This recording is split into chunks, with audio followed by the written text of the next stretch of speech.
जय श्री कृष्णा। राधे राधे। हर हर महादेव। कर्म अच्छे हैं तो भगवान शिव भी साथ देते हैं।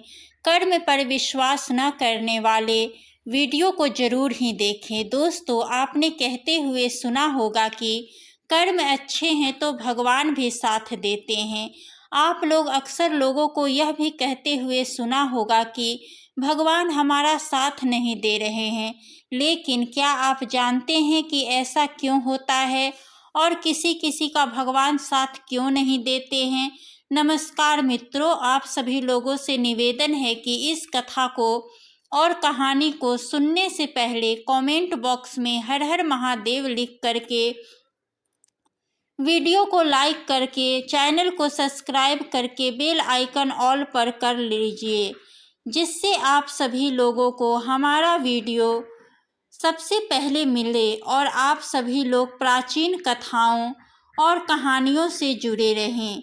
मित्रों, कई लोगों को आपने यह भी कहते हुए सुना होगा कि ईश्वर प्रभु मेरे साथ है और हर वक्त मेरी मदद करते हैं। दोस्तों, ईश्वर सिर्फ उन्हीं की मदद करते हैं जिनके कर्म अच्छे होते हैं, जिनके कर्म का उद्देश्य अच्छा होता है, जो दूसरे को सुख पहुंचाने के लिए काम करते हैं। भगवान सिर्फ ऐसे लोगों की ही मदद करते हैं। श्रोतागण, हम आपको एक कहानी सुनाते हैं। यह कहानी बड़ी ही शिक्षाप्रद और महत्वपूर्ण है। मित्रों, प्राचीन काल की बात है। एक नगर था। उस नगर में एक ब्राह्मण रहता था। वह बहुत ही गरीब था। उस ब्राह्मण का नाम था रामेश्वर। वह भगवान शिव का परम भक्त था। ब्राह्मण के पास पुरोहित के अतिरिक्त और कोई कार्य नहीं था। बस उसी काम को वह किसी तरह के से कमाता और उसी से जो भी पैसे मिलते उसी से अपने घर के लोगों का पालन पोषण करता था।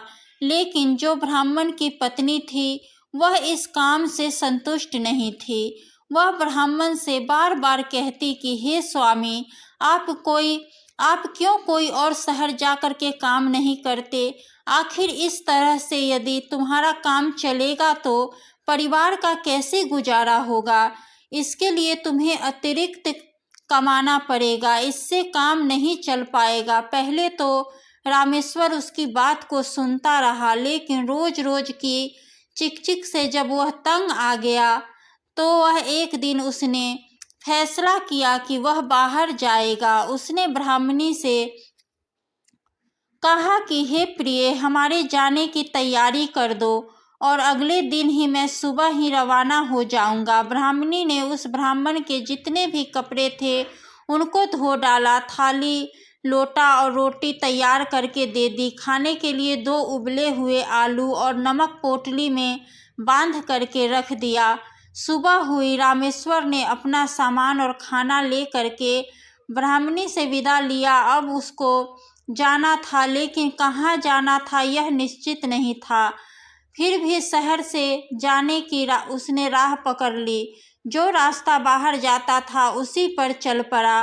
रास्ता कच्चा था, जंगल से होकर के जाता था। पैदल चलते चलते उसे दोपहर हो गई। सोचा कि कहीं यदि पानी मिल जाएगा तो स्नान कर लूँगा और वही भोजन भी कर लूँगा। और जल्दी से ही उसको एक स्वच्छ जल से भरा हुआ सरोवर भी मिल गया। तो रामेश्वर ने सोचा कि यहीं विश्राम कर लेता हूँ, और वह वहीं पर एक पेड़ के नीचे अपना डेरा डाल दिया। नहा धो करके पेड़ के नीचे वह लेटा था और थका होने के कारण जैसे ही वह लेटा उसे गहरी नींद आ गई। संयोग से भगवान शिव और माता पार्वती उधर से हो करके गुजर रहे थे। तो माता पार्वती की नज़र उस सोते हुए ब्राह्मण पर पड़ गई। उस ब्राह्मण की दयनीय स्थिति को देख करके माँ पार्वती का दिल द्रवित हो गया और माता ने भगवान शिव से कहा कि हे भोलेनाथ, आप तो बड़े दयालु हैं। आप सबके दुख को दूर करते हो और सबको सुख प्रदान करते हो। इस गरीब ब्राह्मण का भी कुछ उद्धार कर दो। फिर यह आपका भक्त भी है, हर समय आपका नाम लिया करता है। भगवान शिव कहने लगे कि हे देवी पार्वती, तुम बड़ी ही कोमल हृदय की हो, इसीलिए हर किसी की मदद करने की हमेशा तैयार हो जाती हो। भगवान भोलेनाथ ने कहा कि जाने दो, यह सब इंसान के कर्मों का फल है। जो व्यक्ति जैसा कर्म करता है उसे वैसा ही फल भोगना पड़ता है। दोस्तों, तब माता पार्वती ने कहा कि नहीं स्वामी, इस पर आपको दया करना ही होगा और मैं आपसे कुछ नहीं मांगूंगी। पार्वती जी की जिद के आगे भगवान शिव जी सोते हुए उस ब्राह्मण के पास पहुँचे और उन्होंने उनके खाने की पोटली जो थी उसको खोल करके देखा तो वहीं दोनों आलू थे।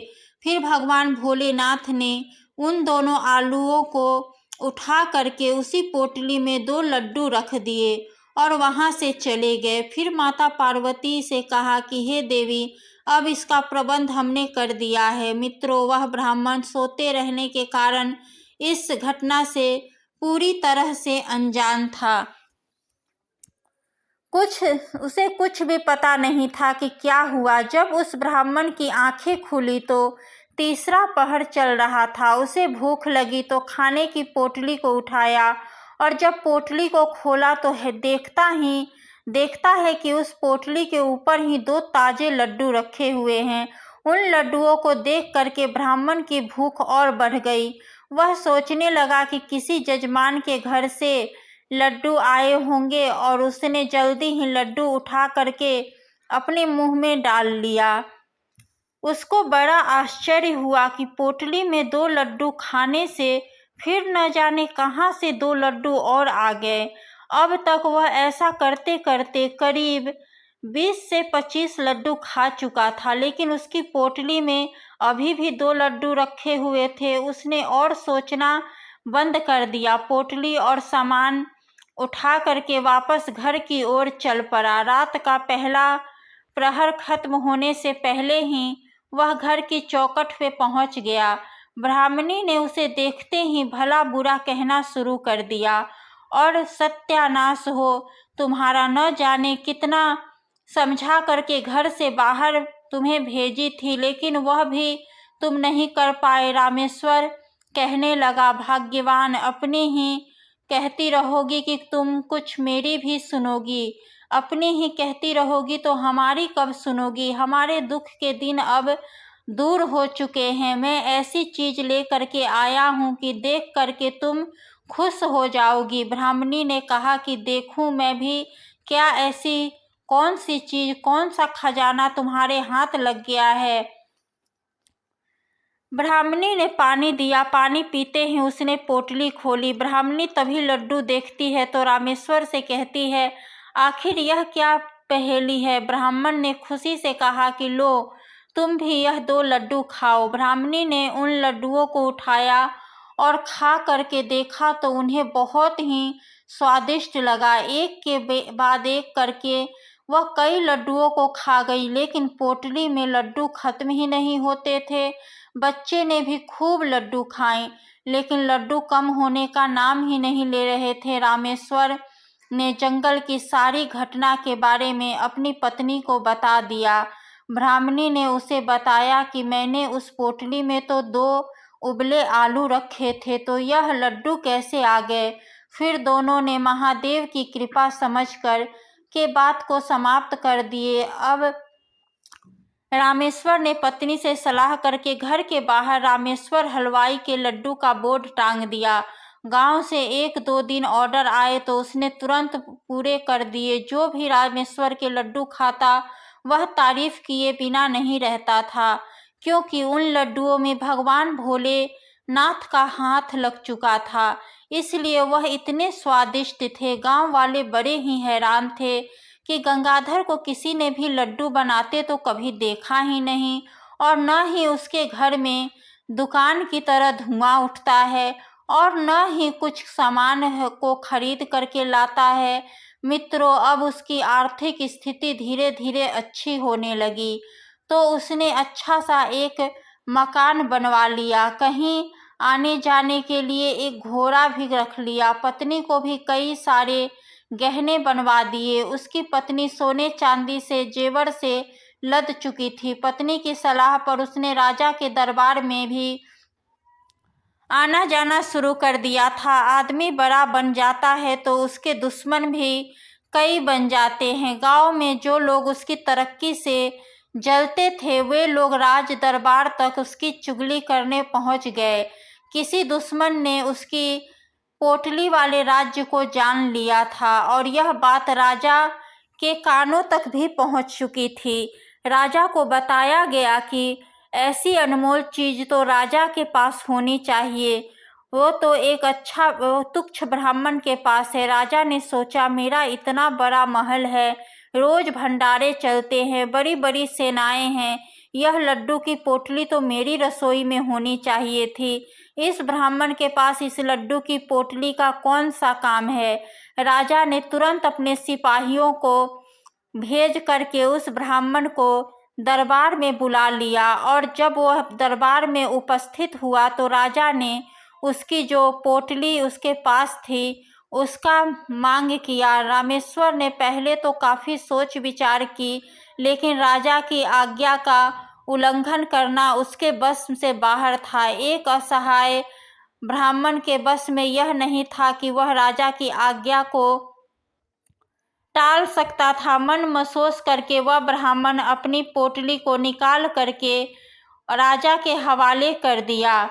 उसे पता था अन्यथा राजा बल का प्रयोग करेगा और जबरदस्ती से उसकी पोटली को छीन लेगा। रामेश्वर कोई और काम करने के लायक तो था नहीं। वह जो थोड़ी बहुत जमा पूंजी थी वह भी खर्च हो गई, क्योंकि अब उसकी पत्नी और बच्चे की जीवन शैली भी खर्चीली हो चुकी थी। उसे अपनी पत्नी की सलाह पर राजा से मित्रता करने और अपनी मूर्खता का बोध हो चुका रहा था। उसकी पत्नी भी बहुत ही दुखी रहने लगी थी।